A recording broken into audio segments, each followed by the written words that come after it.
The choices we make at the very beginning of a run in Slay the Spire are rarely ever going to hit the easy win mode button, but making the wrong choice before your first chest can and will ruin an otherwise winnable run. This is the first of a few videos that we're going to walk through and analyze your options to set yourself up for success. After dozens of these runs focusing entirely on Act 1, I now make it to the Act 1 boss 90% of the time, and you can too.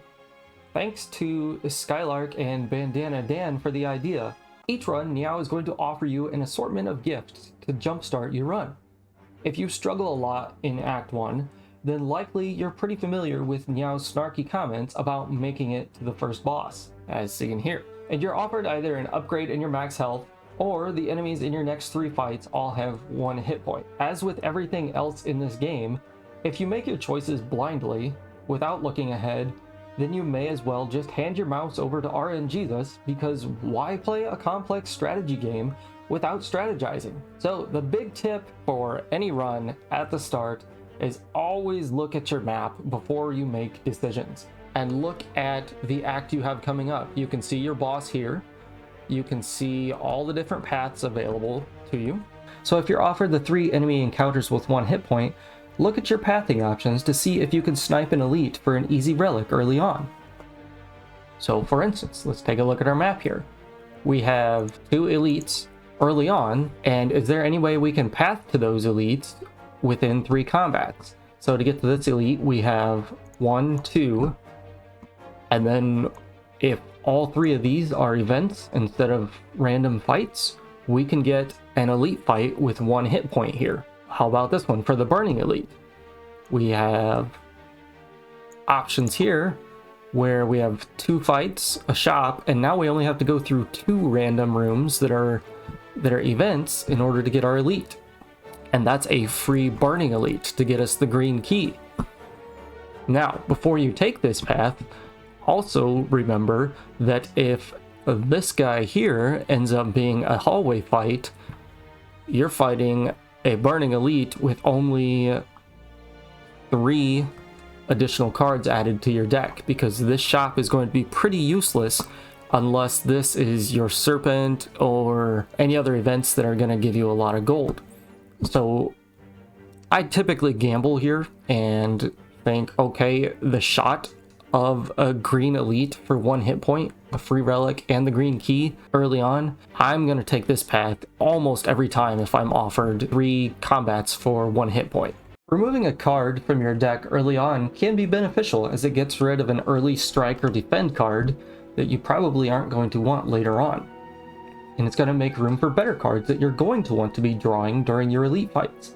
Just be careful and note that if you don't add good cards to your deck by the time you fight your elites, you could either end up drawing too many of, attack or defend, depending on what you get rid of here, or if you're fighting up against the sentries, it's going to be easier to clog your deck with dazed if you have less cards that are going to be useful.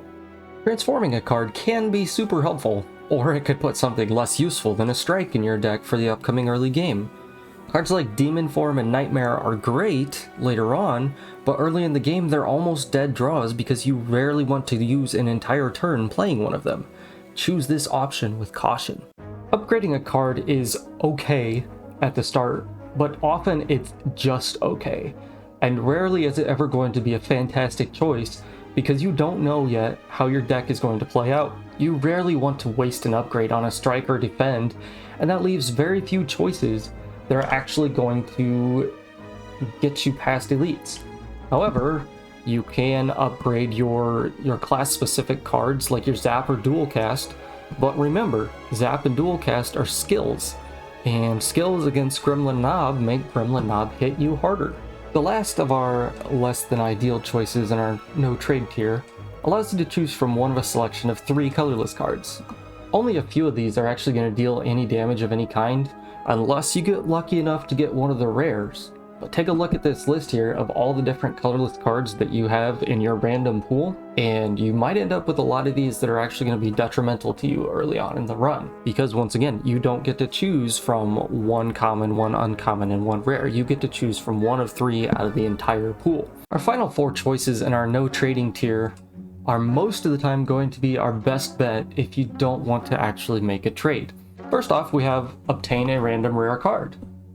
This is going to give you a class-specific rare. Note that this doesn't allow you to choose from one of 3 cards as the options that say choose. RNGesus picks one and just gives it to you. This can be really good, but once again, a lot of the rares are best picked up late into Act 1 once you have some synergies that you can use with them. Just remember that having an awesome rare at the start of the run doesn't require you to go full bore with that specific archetype, and usually that is an absolutely terrible idea early on. Receiving 100 gold ensures that you can take an early shop, and you can be able to afford a shop-specific relic like your membership card, orange pellets, or the rainbow cheese to make your run really silly.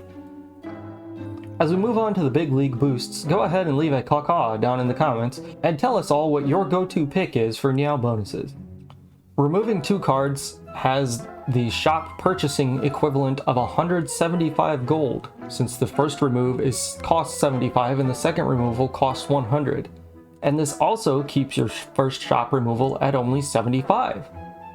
If you aren't forced into an early shop, this can be an excellent way to trim down the starting deck to make room for better early cards. In this instance, like when you're playing with the Watcher, you can get rid of some useless defend cards to play really aggressively. On the other hand, if you're picking up a curse to remove 2 cards, that's going to cause you to draw that curse much more often, and if it's something like pain or regret, you're going to end up taking a lot of damage because you're going to be drawing the curse all that more. And again, with your curse, when it says obtain a curse, you don't get to choose which curse you're taking. The same goes with transforming 2 cards. It can really be hit and miss, but you do have a much better chance of getting something good out of the transformation when you have 2 of them.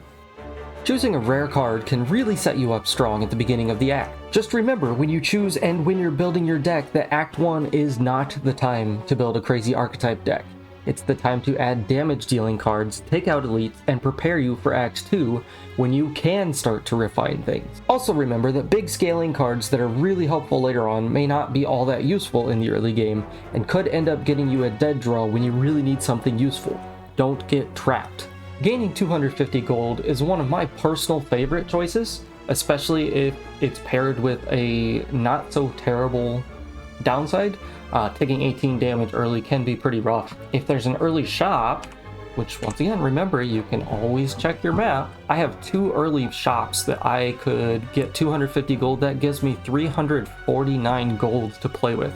That's gonna let me buy an early shop relic. It could even let me buy a high tier shop relic if I'm lucky. It gives me an early removal if this is take a curse to gain 250 gold. Losing max health for 250 gold isn't bad either. Choosing one of 3 rare colorless cards is an excellent start to most runs, or it can actually sometimes start you out pretty mediocre depending on which one you get. So let's take a look here at our rare colorless cards that we can choose from. We all love to get Apotheosis or Hand of Greed early, especially Hand of Greed. That's a game-changing card to start off early on. If you can manage to take your Hand of Greed and activate it in every fight early on, you can hit more shops, you can get more removals, you can buy more relics or extra cards, and you can it also has 20 or 25 when you upgrade it damage, which is one of the hardest hitting early game cards you can pick up. In this instance, I have 3 really awesome choices. I can get my rare card, I can get my 100 gold, or I can choose a rare colorless card to obtain at the cost of only 7 max hit points. Ironclad has a lot of sustain and a lot of ways to get more hit points, so this is not quite, but almost a free choice here. So I would, in this instance, take my rare colorless card and be super happy that I'm getting Hand of Greed. Our final choice for option 3 is to gain a random rare relic. These relics are usually pretty powerful, but many of them also require some pretty serious synergies that just aren't there in the early game. If you're confident in your abilities to push through early without much of an extra boost, then one of these can really help you out late game. Otherwise, you might end up feeling forced into a deck that just won't work early on. Proceed carefully if you choose this option. Our fourth and final option for Neow's bonus is always going to be the same. No matter what character you're on, no matter what ascension you're playing, you give up your starting relic in exchange for a powerful boss relic. This is a mixed bag of potential, and many of these relics can make or break a run depending on your playstyle. On one hand, you could get an energy relic early on that's going to really help, allowing more aggressive play to get fights over more quickly. But you don't get to choose which energy relic you get, so if you get something like Ectoplasm or Sozu, then a huge amount of helpful items and events in the game are automatically shut off, and you have to then work around a potentially big deficit. Or you could end up with something like Tiny House or Calling Bell, which really aren't all that useful early on in the game, or ever in the case of Tiny House. Moving forward, I want to help you by analyzing your Slay the Spire runs. Check the link below in the comments to upload your videos and fill out a simple form to say whether you just want a helpful analysis or if you want me to roast your bad decisions. In the meantime, check out this video and I'll see you all soon.